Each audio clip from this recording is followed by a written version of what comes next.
इस वक्त हम लोग मौजूद हैं साबे एयरपोर्ट में और यहाँ पर जो है अचानक film director and writer mister नन्हे पांडे जी से मुलाकात हुआ है। इनसे हम रूबरू करवाते हैं।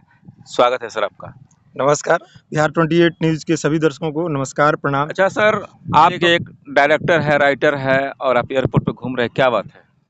एयरपोर्ट पे निरीक्षण कर रहे हैं एयरपोर्ट का। बड़ी दुखी हूँ मैं कि यहाँ पे सब चारों तरफ पिलर गड़ गया है, यहाँ पे एयरपोर्ट बन रहा है। हमको तो समझ में नहीं आ रहा कि आखिर सरकार सोच क्या रही है। अपने यहाँ के जो हमारे यहाँ गोपालगंज के माननीय सांसद महोदय या जो भी लोग इससे जुड़े हैं कि इसको एयरपोर्ट बनाया जाए, तो क्या कर रहे हैं वो लोग, हमको नहीं समझ में आ रहा है कि एयरपोर्ट की यहाँ क्या ज़रूरत है। जो लोग अब मान लीजिए कि गोरखपुर फ्लाइट से उतरते हैं, उनके पास 300 रुपये तो होगा ही गोपालगंज जाने के लिए। जो लोग पटना एयरपोर्ट फ्लाइट से उतरते हैं, वहाँ से भी 300 साढ़े 300 लगता है यहाँ पर आने के लिए। यहाँ मेन ज़रूरी है फैक्ट्रियों की ज़रूरत है ना यहाँ पर। जो भी यहाँ के अगल-बगल के गरीब हैं, मज़दूर हैं। अच्छा, मान लिए कि एयरपोर्ट बैठ रहा है, आप लोगों ये एयरपोर्ट बैठा रहे हैं, उसमें भी रोज़गार बढ़ रहा है, लोग बोल रहे हैं। मैं सुन रहा हूँ, तो कैसे बढ़ेगा? यहाँ पर एयरपोर्ट अगर बढ़ता है तो जो भी लोग एयरफोर्स में नौकरी करने के काबिल होंगे, जो अधिकारी बनने के काबिल होंगे, जो पढ़ाई पढ़े होंगे, वही लोग ना उसमें काम करेंगे। यहाँ कितने गरीब मज़दूर उस लेवल पे हैं। ठीक है, तो क्या सर आप भी चुनाव लड़ेंगे क्या हथुआ विधानसभा हाँ, से? बिल्कुल, मैं हथुआ विधानसभा से विधायक प्रत्याशी हूँ और इस बार चुनाव लड़ने की घोषणा कर चुका हूँ। मेहनत कर रहा हूँ और सबसे बड़ी बात, मेन मुद्दा है मेरा कि यहाँ हथुआ में एयरपोर्ट ना बन के यहाँ फैक्ट्री बने।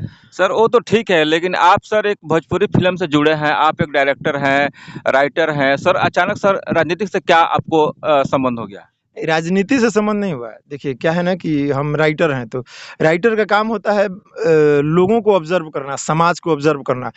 सिनेमा समाज का आईना होता है।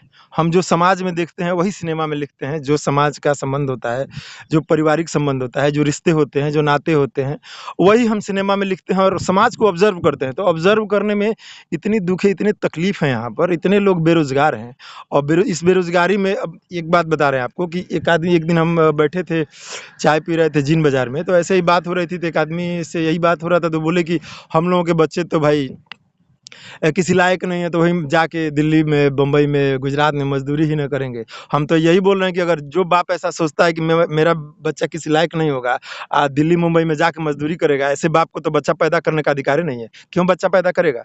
उसका जीवन बर्बाद करेगा कि हमारा बच्चा पैदा हो जाए, उसको हम पढ़ाएँ नहीं या दिल्ली मुंबई में भूसा की तरह ठूस के ट्रेन के बोगी में भेज दें उसको अथी में दिल्ली मुंबई में काम करने के लिए। क्या ज़रूरत है तब? यहाँ पर मान लीजिए अगर एयरपोर्ट बैठता है, तो वहाँ पे जितने भी अधिकारी आएँगे, कोई दिल्ली से आएगा, उसमें तो 90% आपके गुजरात के अधिकारी होंगे। यहाँ के लोगों को क्या मिलेगा? एक आदमी बता रहे थे कि एयरपोर्ट बैठेगा तो रोज़गार मिलेगा। क्या रोज़गार मिलेगा? यहाँ गरीब मज़दूरों को वही ना मिलेगा कि बाहर भुजा बेचो, मूँगफली बेचो। आपको नहीं लगता है कि जो एयरपोर्ट से जो उतरता है, वो भुजा खरीदेगा, मूँगफली बाहर खरीदेगा? हमको तो लगता है कि एयरपोर्ट के 100 मीटर तक के अंदर तक उन लोगों की एंट्री नहीं होगी। 100 मीटर के बाहर भुजा बेचो। नीतीश जी दारू बंद कर दिए हैं बिहार में। माननीय मुख्यमंत्री जी का ये जो सपना है कि बिहार शराब मुक्त हो, कि सपना हमको तो लगता है कि 5% भी साकार नहीं हुआ। अगर उनका माननीय मुख्यमंत्री जी का अगर मान लीजिए कि दबदबा होता, उनका सब कुछ अगर पकड़ होता इस पर, तो रोज़ शराब पकड़ा क्यों रहा है? आता ही नहीं शराब। शराब कागज में बंद है खाली। तो कागज में बंद है तो रोज़ पकड़ा रहा है ना। रोज़ कहीं इधर पकड़ा रहा है, कहीं उधर पकड़ा रहा है। कोई गाड़ी में पकड़ रहे हैं लोग, किसी को कोई शरीर में, कोई क्या बोलते हैं आपको, मोटरसाइकिल के डिक्की में, किसमें लोग लेके जा रहे हैं। जब मजबूत पकड़ होता है तो किसी की हिम्मत होती है जो बॉर्डर पार करके लेके आए। तब आप में कमी है ना कि आप संभाल नहीं पा रहे हैं। हमारे हथुआ विधानसभा के लोगों को क्या संदेश दीजिएगा? मैं लोगों को संदेश दूंगा कि सबसे पहले आप लोग जात पात से ऊपर उठिए।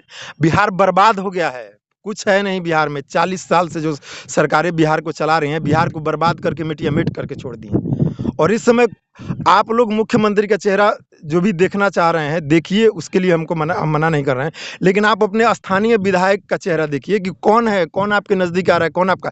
यहाँ के जो विधायक हैं मेरे, हम इधर घूम रहे हैं चारों तरफ, कोई आदमी किसी से खुश नहीं है। कोई आदमी कुछ बोल रहा है, कोई कुछ बोल रहा है कि नहीं आते हैं, नहीं काम करते हैं। यहाँ हम बता रहे हैं कि मान लीजिए 15 साल किसी एक आदमी से लोग उब के फिर दूसरे को जिताए, इस बार फिर किसी एक से उब के दूसरे को जिताएंगे। ये क्या है? ये सिलसिला चलता ही रहता है। तो मतलब क्यों सिलसिला चलेगा? सिलसिला को बंद करना होगा ना। आप जाति के नाम पे वोट दे दिए कि हाँ हमारी जात का है, कुछ नहीं करेगा तो भी सही है, तो दे दो। तो 40 साल में बर्बाद हो गया ना बिहार। 2 पीढ़ी बर्बाद हो गई बिहार की। कहाँ है बिहार आज? बताइए आप। गुजरात को देखिए, बम्बई को देखिए, दिल्ली को देखिए, उत्तर प्रदेश को देखिए, जो आपके बगल का स्टेट है। अगर आप लोगों को सरकार चलाना नहीं आ रहा है, मैं बिहार की गवर्नमेंट को, जो पूर्व गवर्नमेंट है, जो प्रेजेंट गवर्नमेंट है, हम सबको बोल रहे हैं, तो कम से कम बगल में देख लीजिए ना। जोगी जी आए तो कितना, हम किसी पार्टी का विरोध और किसी पार्टी का को रिप्रेजेंट नहीं कर रहे हैं, लेकिन हम बता रहे हैं कि हर जगह सब कुछ ठीक है। हर जगह फैक्ट्री, हमारे यहाँ से लोग ट्रेन में वो जनरल बोगी में भूसा की तरह ठूस ठूस के जा रहे हैं, जैसे लग रहा है कि अभी ये जो इलाहाबाद में कुंभ नहान लगा था, कुंभ नहान में जैसे लोग ठूस ठूस के जाते थे, वैसे पर डे हर रोज बिहार के हर बड़े बड़े स्टेशनों से लोग ठूस ठूस के ट्रेनों में जा रहे हैं।